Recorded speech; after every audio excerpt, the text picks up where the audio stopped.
ఇస్తే identity card తీసుకొని ఇక్కడ చదువుకునే వచ్చాను. నేను అర్థం చూసేస్తాను. జనరల్గా పోస్ట్ గ్రాడ్యుయేషన్ చేశాను, జనరల్గా ఎంబీఏ చేశాను. నాకు సమాజం మీద ప్రేమతో నేను వచ్చాను. ఇప్పుడే కాదు, నా చిన్నతనం నుంచి కూడా కరెక్ట్గా ఆలోచిస్తున్నాను.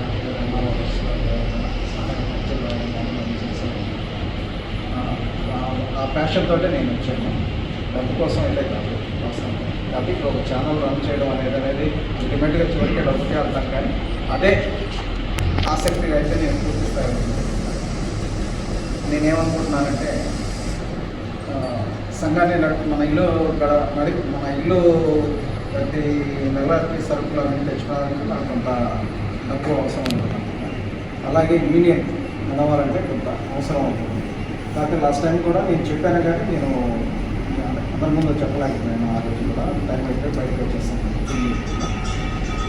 ఇప్పుడు మనం మెంబర్షిప్ కార్డు తీసుకున్నాము, కానీ సంఘం ముందుకు నడవడానికి ఆ పేపర్ విషయంలో కానీ ఏదైనా ప్రింటింగ్ ఏదైనా ఖర్చు అవుతుంది. నేను అనుకునేది చెప్తున్నాను, అది మీరు ఏకీభవించవచ్చు, లేదంటే మీ ఆలోచన. నేను మంత్లీ ₹100 సబ్స్క్రిప్షన్ పంపించడానికి, అంటే చందా పంపించడానికి అనుకుని ఒక నెల పంపించాను. ఇలా ఎందుకు పంపించారనేది నన్ను అడిగారు. నేనేం చెప్పానంటే ఇలా ఉంటుందంటే ఖచ్చితంగా మీరేం మమ్మల్ని ఎక్కువ అడగలేదు, ₹100 కామన్గా నేను ఇవ్వదలుచుకున్నాను. నేను ఇచ్చాను. ఇప్పుడు ఇంటికి విశాఖపట్నం నుంచి మన కోసం అంటే ఇదిగా ఉన్నారు, కార్యదర్శిగా ఉన్నారంటే వస్తున్నారు. కానీ సంఘానికి సంబంధించి ఈ ఐడెంటిటీ కార్డులు వేయడం కానీ లేదంటే కాంపిటీషన్ సంబంధించి ఖర్చుల కోసం అని చెప్పి నేను లాస్ట్ టైం చెప్పాను. ఈ సమానంగా తెలపడానికి మీరు అది కొత్త విషయం అయితే డబ్బు లేదనుకుంటే మాకు ఇబ్బంది ఉన్నాయంటే దాన్ని చెప్పి చేసేది. ఇంకోటి నా పర్సనల్ రిక్వెస్ట్, సబ్స్క్రిప్షన్స్ 90,000కి దగ్గరలో ఉన్నాయి. అందరికీ నేను ఎక్కువ పంపిస్తాను. నాకు సబ్స్క్రైబ్ చేయండి. అలాగే దీన్ని పంపించినా కానీ నేను చేయడానికి అంటే మనం చేసుకున్నా కానీ ఉన్నవా కనీసం 60 అన్నా కానీ యాడ్ అవుతాయి. నన్ను అధ్యక్షుడిగా నియమించినందుకు గౌరవ సోదరులందరికీ కృతజ్ఞతలు. సభాధ్యక్షుడు సబ్జెక్ట్ కొనసాగించండి. ఆయన స్టైల్ ఆయన చెప్పని మంచిగా కార్యదర్శి సంజయ్ గారికి, మన CEO గారికి నమస్కారాలు. జై యూనియన్ అనేది చిన్న చిన్నగా ఈరోజు ఒక స్థాయికి, ఒక లెవెల్కి, ఒక దారికి వచ్చినట్టుగా అనిపించింది. జరిగే రోజులకి మనం పెద్దలందరూ కలిసి ఇంకా మనం అనుకున్న ఎయిమ్ ఎవరైతే కలిసామో, ఎవరైతే ఇవ్వాలో వాళ్ళని మెమోరం ఇచ్చుకొని జరిగే రోజుల్లో మన ఈ యూనియన్కి సంబంధించిన కనెక్షన్ చూపించి కానీ లేదంటే మన దీని గురించి ఏదైనా మాట్లాడాలంటే కూడా మన పెద్దల ముందు మీరు నడిపిస్తారని ఈ అవకాశం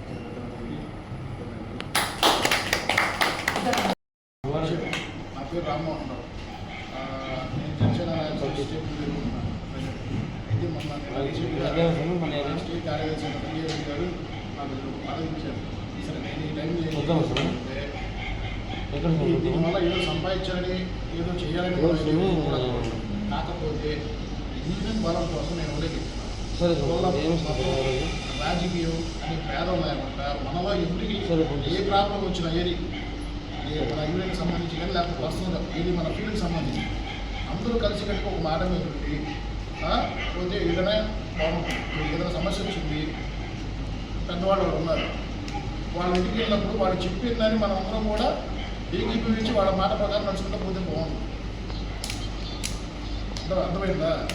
మొన్న నుంచి ఏదో నేను చిన్న స్టేటస్ ఏదో చూశాను సంజయ్ ఏదో పెట్టారంటే మళ్ళీ దాన్ని ఏదో రిపీట్ చేశాడు.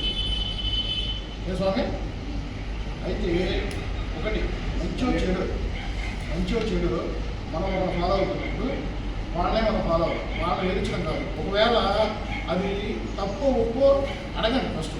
ఏం పరిస్థితి, మీరు ఎందుకు ఇక్కడ చేస్తున్నారు దాని పరిస్థితి అంతే తప్పితే 10 మందిలో మనం ఎదుర్కొచ్చుకుంటాం నా ఉద్దేశం అనేది.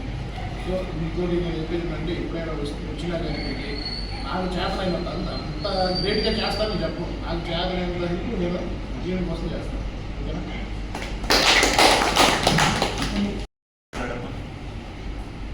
సభకి వందనాలు. సార్ గారికి కృతజ్ఞతలు. నన్ను ఒక జై సంఘం అనేది వచ్చేసి నాకు ఒక ఫ్యామిలీ. యాక్చువల్లీ ఇక్కడ ఉన్న ప్రతి ఒక్కరు కూడా నన్ను కింద చేసి మాట ఓన్ తన సొంత చెల్లిలాగా చూసుకుంటారు. దానికి నాకు అసలు నాకు అన్న చెల్లి ఎవరు లేదన్నమాట. నాకు బ్యాక్గ్రౌండ్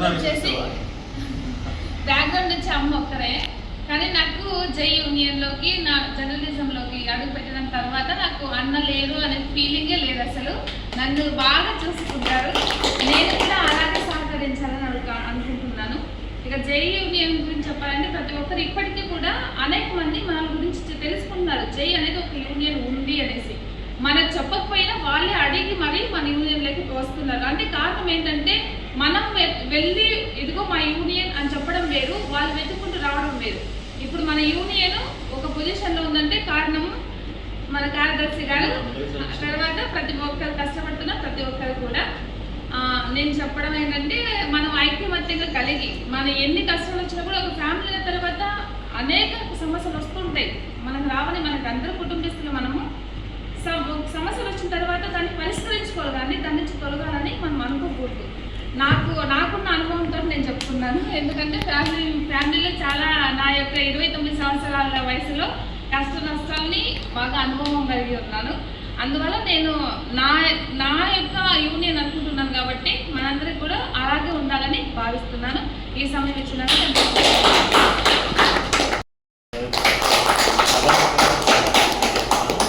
అయితే ఈ కార్యక్రమం తలపెట్టిన వెంటనే స్వచ్ఛందంగా ముందుకు వచ్చి ఏంటి మంగళగిరి మనం వెళ్తాము, సెక్రటేరియట్కి మనం వెళ్తాము, ఒక ఐఎన్టీఆర్ మినిస్టర్ కొలుసు పార్థసారథితో, ఉప ముఖ్యమంత్రి పవన్ కళ్యాణ్కో, ముఖ్యమంత్రి చంద్రబాబు నాయుడు గారికో, నారా లోకేష్ గారికో ఒక రిప్రజెంటేషన్ ఇద్దాము అని మనం అనుకున్నప్పుడు స్వచ్ఛందంగా ముందుకు వచ్చి మనకు ఒక కార్యాలయం ఉంది, వస్తే 40 మంది వరకు కూడా అక్కడ కూర్చొని ఏదైనా సమావేశాన్ని ఏర్పాటు చేసుకోవచ్చు అని తనంతట తానుగా చెప్పిన మన గుంటూరు జిల్లా అధ్యక్షులైనటువంటి రామ్మోహన్ రావు గారికి సభాముఖంగా నేను కృతజ్ఞతలు తెలియజేస్తాను.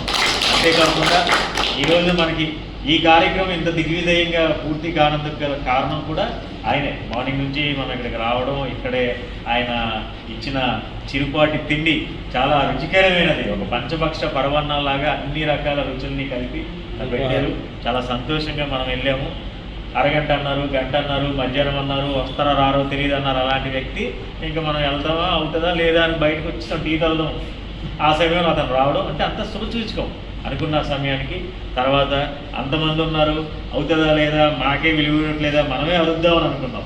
ఇంకో 10 నిమిషాలు చూద్దాం, లేదా డౌన్ లేదా వస్తావా రావా బయటికి అని ఏదో కేకలేద్దాం అనుకున్నాం. మనకి అంత గౌరవంగా లోపలికి వెళ్ళడం, అంత గౌరవంగా అతను తీసుకొని దానికి సామరస్యంగా సానుకూలంగా స్పందించడం అంతా కూడా శుభసూచకం.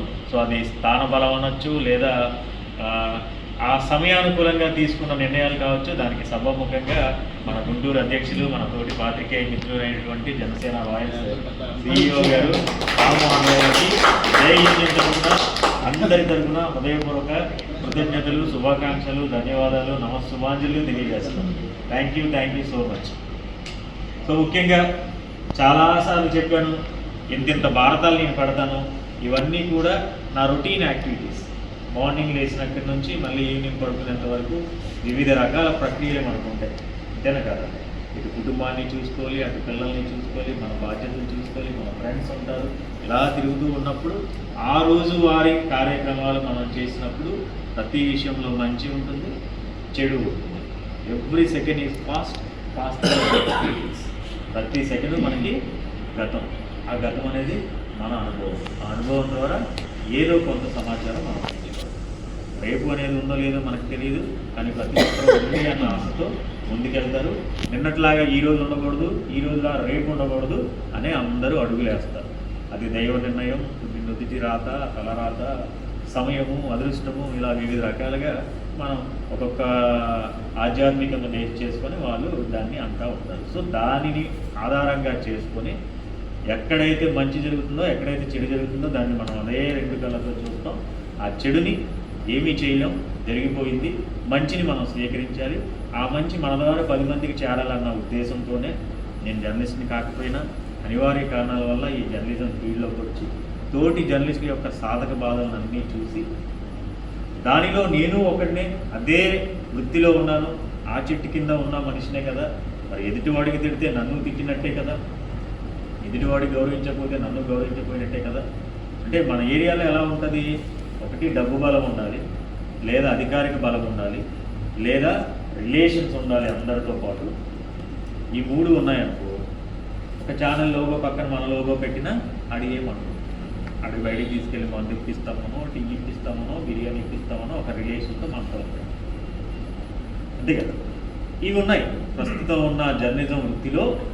ఒక ఛానల్ లోగో పక్కన ఇంకో ఛానల్ లోగో పెట్టకూడదని, ఒకరు కవరేజ్ చేస్తూ ఉంటే ఇంకొకరు కవరేజ్ చేయకూడదని, ఇలా భేదాభిప్రాయాలు ఎందుకు? అందరూ ఒకటే కదా, అందరూ చేసేది అదే వార్త, అందరూ చూపించేది అదే మొహం. కానీ నేను పెద్ద, నువ్వు చిన్న, నువ్వు మరీ చిన్న, ఈ తారతమ్యాలు ఇవన్నీ గమనించి అనేక యూనియన్లు ప్రతి జిల్లాలో ఉన్నాయి. ఆ యూనియన్ల చుట్టూ తిరిగి వాళ్ళు సభ్యతను ఇవ్వక, గుర్తింపు లేకే ఈ జై అనే యూనియన్ అనేది పుట్టుకొచ్చింది. ఈ జై యూనియన్ అనేది ఇప్పటి వరకు ప్రపంచవ్యాప్తంగా ఎన్ని యూనియన్లు ఉన్నా కొంతమంది కుటుంబ సభ్యులు కానీ, కొంతమంది స్నేహితులు కానీ స్వచ్ఛందంగా ఒక యూనియన్ని రూపొందించుకొని కొన్ని బైలాస్ రాసుకొని, ఇగో ఈ విధంగా మా దగ్గర ఉంటుంది, ఇంత సభ్యత్వాన్ని చెల్లించి ఈ రకమైన ఫలాలను మీరు పొందవచ్చు అని ప్రజల్లోకి వచ్చే యూనియన్లే తప్ప, ఒక యూనియన్ని రూపొందించుకుందాం, ఈ యూనియన్కి ఈ పేరు పెట్టుకుందాం, ఈ యూనియన్కి ఈ రకాల పదవులు ఉన్నాయి, స్వచ్ఛందంగా ముందుకు రండి అని పిలిచింది మొట్టమొదటిగా మనదే. అంటే ఆ రోజు మన ఐకమత్యం అనేది మొదలైంది. ఆ రోజు నుంచి ఈ రోజు వరకు కేవలం జర్నలిస్ట్ అసోసియేషన్ ఆఫ్ యూట్యూబర్స్ అని అన్నాం. యూట్యూబర్లని మాత్రమే మన యూనియన్లో కొనసాగిస్తున్నాం. ఇంకా అంటే మనకు పరాయి వాళ్ళు చూపించినట్టు భేదాభిప్రాయాలు మనం చూపించట్లేదు. అంటే ప్రింట్ మీడియా వాళ్ళు చూపించినట్టు కానీ, ఎలక్ట్రానిక్ మీడియా వాళ్ళు కానీ చూపించినట్టు మనం భేదాభిప్రాయాలు చూపించట్లేదు. కాకపోతే వాళ్ళకంటూ ప్లాట్ఫామ్స్ ఉన్నాయి. ప్రింట్ మీడియా వాళ్ళకి యూనియన్లు ఉన్నాయి, ఎలక్ట్రానిక్ మీడియా వాళ్ళకి యూనియన్లు ఉన్నాయి. వాళ్ళు మనం చేర్చుకోవట్లేదు, సో మనకి యూనియన్ లేదు. అందుకనే మనం యూనియన్ని తీసుకున్నాం. సో ఇందులోకి మళ్ళీ ప్రింట్ మీడియా వాళ్ళని కానీ, ఎలక్ట్రానిక్ మీడియా వాళ్ళని కానీ చేర్చుకోకపోవడానికి గల కూడా బలమైన కారణాలు ఉన్నాయి. ఎందుకనంటే ఇక్కడ మూడు రకాలుగా అనుకుంటున్నారు. సో ఎలక్ట్రానిక్ మీడియాకి మాకు ప్రాధాన్యత ఇవ్వాలి అని వాళ్ళు అడగచ్చు, లేదా ప్రింట్ మీడియా మాకు ప్రాధాన్యత ఇవ్వాలి అని వాళ్ళు అడగచ్చు, సోషల్ మీడియా మీరు ఈ విధంగా ఉండాలి అని ఏవైనా కట్టుబాట్లు ఏర్పాటు చేయొచ్చు. దీనివల్ల ఏంటంటే ఒక మీటింగ్ మనం ఏర్పాటు చేసుకున్నా భేదాభిప్రాయాలు వచ్చేస్తాయి, ఒక కార్యక్రమం ముందుకు తీసుకెళ్లాలన్నా భేదాభిప్రాయాలు వచ్చేస్తాయి. కాబట్టి ఆ సాధక బాధలన్నీ మనమే, ఎన్ని ఒడిదుడుకులు ఏదైనా మనమే ఫేస్ చేసుకోవాలి. తంతే తన్నేద్దాం, లేదా తన్నించుకొని వచ్చేద్దాం. ఆ ఫ్రూట్స్ అన్నీ కూడా మనమే అనుభవించాలని, కేవలం యూట్యూబర్స్ మాత్రమే దీంట్లో ఉండాలి అనే ఉద్దేశంతో యూట్యూబర్ల కొరకు మాత్రమే నెలకొల్పబడింది. ఇలా నెలకొల్పబడిన దానికి కొన్ని నియమ నిబంధనలు పెట్టుకున్నాం. ఆ నియమ నిబంధనలు కేవలం మన యొక్క సంక్షేమము, మన యొక్క హక్కులను పరిరక్షించుకోవడం కోసం మాత్రమే. మన సంక్షేమం వార్తా సేకరణలో భాగంగా ఎక్కడికైనా వెళ్ళినప్పుడు ఏ తోటి జర్నలిస్ట్ సహోదరునికైనా ఏ ఇబ్బంది వాతావరణం ఎదురైనా మనందరం కూడా మూకింపడగా అతనికి సహాయ సహకారాలు పూర్తి స్థాయిలో. నా మాటను మన్నించి ఇంత దూరం వచ్చిన ప్రతి ఒక్క పాత్రికేయ సోదరులందరికీ కూడా హృదయపూర్వక శుభాకాంక్షలు తెలియజేస్తున్నాను. ఈ అనుకున్న వెంటనే మొదటి నుంచి అన్న ఈరోజు ఇతను ఉంటారు, మనం వెళ్ళిపోతే బాగుంటుంది అని ప్రతిదీ కూడా నాకు ఎవ్రీ మినిట్ పూర్తి స్థాయిలో అంత సమాచారాన్ని. రాజేష్ కుమార్